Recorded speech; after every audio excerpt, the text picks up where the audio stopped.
Salam sejahtera, kali ini satu berita saya nak kongsikan kepada anda hari ini. Sebelum itu, bagi mereka yang masih baru di channel ini, sila pertimbangkan untuk menekan butang subscribe, like, komen dan share supaya anda tidak akan ketinggalan info-info menarik yang akan saya sampaikan di channel ini. Fina jebat off telepon, ini pula respon Zainal Abidin berhubung dakwaan sudah bercerai. Cobaan media untuk mendapatkan respon, bekas jurulatih bola sepak negara, Datuk Zainal Abidin berhubung dakwaan sudah bercerai dengan isteri keduanya berakhir dengan tanda tanya apabila dia tidak memberikan jawaban jelas mengenai spekulasi itu. Nanti hubungi semula. Saya tengah manduh nak pergi latihan bola sepak, kata Zainal apabila dihubungi media mengenai isu hangat itu. Cobaan kali kedua media untuk mendapatkan penjelasan turut tidak membuahkan hasil apabila panggilan tidak jawab dan mesej WhatsApp juga tidak dibalas. Sementara itu, Fina Jebat juga turut gagal dihubungi apabila penyanyi itu bertindak menutup telepon. Terdahulu, anak kepada Zainal Abidin, Zahira, mendedahkan bahwa bapaknya sudah menceraikan Fina sejak 2 minggu yang lalu. Januari lalu, Fina mengakui bahwa dia telah pun bernikah dengan Zainal sebagai istri kedua, namun tidak mendedahkan dengan lanjut mengenai butiran perkawinan itu. Salam sejahtera, kali ini satu berita saya nak kongsikan kepada anda hari ini. Sebelum itu, bagi mereka yang masih baru di channel ini, sila pertimbangkan untuk menekan butang subscribe, like, komen dan share supaya anda tidak akan ketinggalan info-info menarik yang akan saya sampaikan di channel ini. Kali ini satu berita sedih saya nak kongsikan kepada anda hari ini. Berita ini saya petik daripada Bulan. Siti Sarah akan sentiasa hidup. Lakonan Uwais sempurna Hari Ibu meruntun jiwa. Anak sulung Allahyarhamah Siti Sarah Uwais bersama ahli keluarganya telah menghasilkan sebuah lakonan video pendek yang menyentuh hati bersempurna sambutan Hari Ibu semalam. Menerusi sebuah video berjudul Rindu yang dimotek di laman sosial Suib, menyaksikan Uwais berlakon bersama datuknya, yaitu ayah kepada Siti Sarah, Raizuddin Hamzah. Pada babak awal video tersebut, Raizuddin bersama anaknya memberikan sejambak bunga kepada istri tercinta sebagai tanda memperingati Hari Ibu.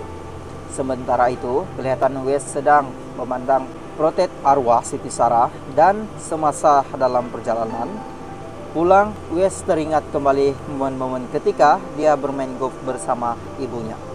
Paling menyentuh perasaan apabila Uwais yang kelihatan sunggul dan sedih itu melihat datuknya untuk membawanya ke kubur arwah.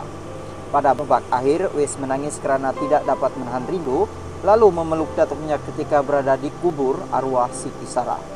Walaupun Suib tidak kelihatan dalam video tersebut, namun caption yang ditulis pada video itu sudah cukup membuktikan bahwa dia tidak pernah sekalipun lupa akan pemaisuri pertamanya itu. Selamat Hari Ibu kesayangan, dalam kurungan Siti Sarah, Tania Uwais dan Tuan Pengarah, dalam kurungan Raizuddin Hamzah. Siti akan sentiasa hidup dalam setiap diri keluarga kita sampailah di hujung nafas terakhir. Dalam pada itu, Suib juga memuji lakonan anaknya itu yang disifatkan sama seperti arwah istrinya. Bagusnya anak Dedi, Uwais berlakon sebiji macam ibu, sayang Uwais. Al-Fatihah buat kesayangan dunia dan akhirat, Siti Sarah Raizuddin. Semoga surgalah tempatmu. Menjengah ke ruangan komen, rata-rata warganet tidak dapat menahan sebak dan turut terkesan melihat lakonan Uwais yang mirip wajah arwah ibunya itu.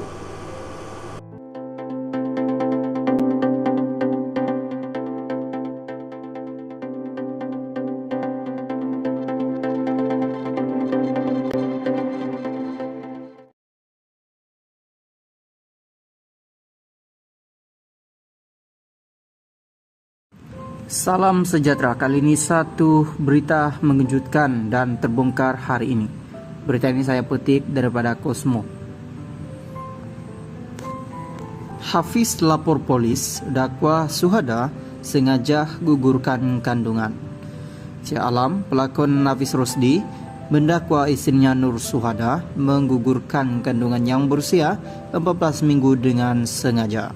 Menguatkan dakwaan tersebut, Hafiz atau nama penuhnya Muhammad Hafiz Rosdi memberitahu Syuhada ada menghubunginya bagi maklumkan ingin menggugurkan kandungannya beberapa hari sebelum Hari Raya Idul Fitri lalu.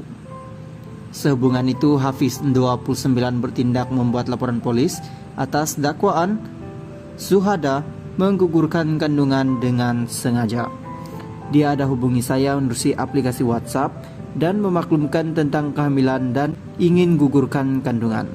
Jadi saya buat laporan polis mengenai menggugurkan kandungan tersebut untuk pihak berkuasa melakukan siasatan. Memang sedia apabila dapat tahu tentang keguguran anak ketiga kami, katanya kepada Cosmo. Online di perkarangan Mahkamah Tinggi Syekh Alam di sini hari ini. Jelasnya Syuhada pada 7 April lalu menerusi aplikasi WhatsApp memaklumkan mengenai hasrat untuk menggugurkan kandungan pada 8 April. Dia message saya pada 7 April karena ingin gugurkan kehamilan pada 8 April.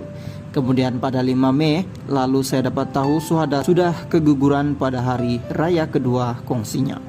Tambahnya, antara sebab yang dibangkitkan Syuhada untuk menggugurkan kandungannya ialah ingin meneruskan hidupnya yang sudah memasuki fasa baharu ketika ini. Dia ada maklumkan nak fokus dengan hidup baru. Selain itu, alasan lain ialah 2 dalam kurungan anak pun rasa setengah mati juga. Tambah 3 pula katanya lagi. Menurutnya lagi, Syuhada turut meminta Hafiz menanggung kos keguguran tersebut. Dia ada meminta duit daripada saya untuk tampungan kos keguguran. Saya ada menghalangnya dan mengatakan akan bertanggung jawab, tetapi sebaliknya yang berlaku. Saya sudah buat 2 kali laporan polis dan biarlah pihak berkuasa jalankan siasatan. Laporan polis ini dibuat sebagai tanda tidak bersetuju dengan tindakannya menggugurkan kandungan tersebut, ujurnya. Sementara itu, menurut peguam mewakilinya, Datuk Akabiruddin Abdul Qadir, pihaknya maklumkan kepada peguam mewakili Syuhada serta merta selepas wanita tersebut maklumkan hasrat menggugurkan kandungannya. Selepas Hafiz terima WhatsApp tentang hasrat menggugurkan kandungan, kami terus maklumkan kepada peguam Nur Syuhada serta merta sebelum membuat laporan polis. Pertama sebelum Hari Raya Idul Fitri lalu. Selepas itu dapat